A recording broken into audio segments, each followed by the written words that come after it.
When people ask me what do I think about community violence and the effect that it has in a community, but I want to talk about the effect that it has in the family. I have a group called Sure Moms. This group is for mothers who have children that are impacted by the juvenile justice system.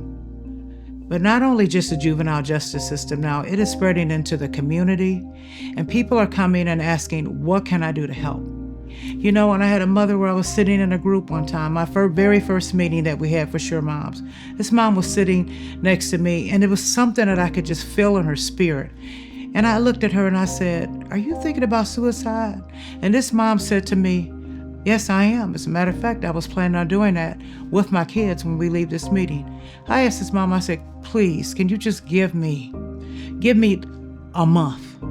Let me show you what support looks like, because see, that's what our mothers out here need. Me being a young dog out here, I know that I felt like I needed money to do something to take care of myself. Not that my mom wasn't working 2 jobs to put food in the house, but it was more so I needed something of my own. I'm a man. A lot of everybody I hang with was doing dirt.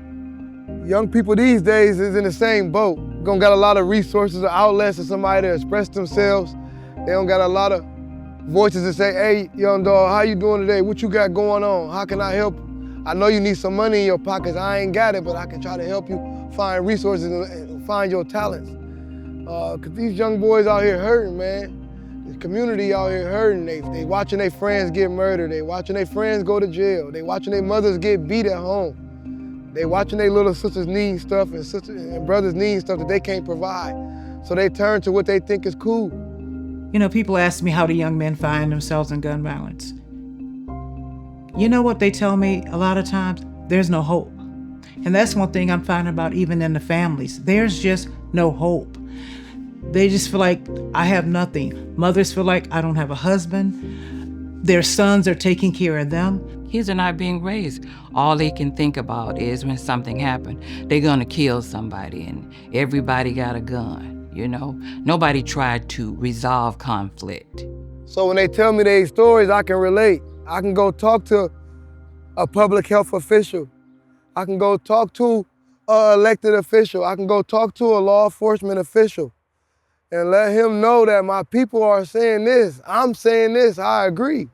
How do you feel? How can we come to a peaceable solution so that we can grow as a community? I get to go and sit at a table, at the CVI table, and bring the stories that some of my mothers give me and ask for input and ask for help. I'm able to take what I've gotten from the CVI team and take that back to the table with my mothers. Thank God for Sharisa Allen. She referred me to Sure Moms after my grandson was murdered because I was in a bad place. I didn't want to live. You know, it was like my world was just falling apart. And Sure Moms has helped me to deal with the grief. I'm able to be who I am and share, and it's non-judgmental. All the ladies in the groups, we're like sisters. And Miss Flo, the lady that started Sure Moms, she's just awesome, you know, and I'm not just saying this to toot her horn. She has helped me through a lot of things. She's gone to court with me when I went to the sentencing for the guys, and she's just been my support system. You know, and that's a scream. When you are standing with a mom at a casket and you hear that mother scream, it's a scream that you'll never forget. With CVI, we are in the lives of these families. We're boots on the ground. So CVI puts that spotlight on families. So we come together, we listen to these families in our community, we listen to these mothers, and we ask them, you know, what can we do? So now we're in our community trying to find partnerships with different community groups to help these young kids, because that's one of the problems right now with our youth in our community. There's nothing for them to do. Community Violence Interventions platform is so impactful to marginalized communities because we have been put into a think tank amongst people who not just boots on the ground, but this is give you a room of people who say, hey, I might not be out in the streets and understand the community and understand what y'all going through, but I want to and I want to help. So I'm honored to be a part of the CVI platform because the 14 points that we follow is actually meant to uplift and heal the community that needs it. We've been having our CVI conference for 4 years. This is going on our 4th year. And one of the things I want to say, for the first 2 years, it was just adults. The last 2 years, we've decided to bring the young men in and young children, people in. And it has been such a blessing to me. I mean, I'm just excited when I see these young boys sitting and they're listening to stories. And they're not only listening to stories from their peers, they're listening to stories from men, like I said before, that have been in prison. They're listening to men who have said, this is where my life was, but this is where it is now. It was, to be able to tell my story, it helped me to heal even more. And I think that it was for other people to know that they're not alone in this situation. A lot of us have lost kids and grandkids. So the summit gave us the space to be able to speak publicly about it. So much information is being passed, so much joy, so much healing, so much love and laughter. And when we have these breakout sessions, you get an intimate understanding of what people are actually doing that you may not know, that is working for you, working for your pain, working for how you want to be understood in this community. I think the summit is important because it is reaching a lot of people that probably don't know about a lot of the violence that's going on in our communities.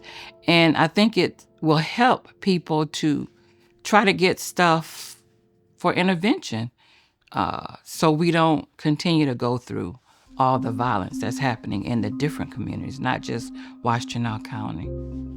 This is what we have to do, but we all have to sit at a table, I think, where everybody has the same mindset. And that mindset is, how do we stop community violence?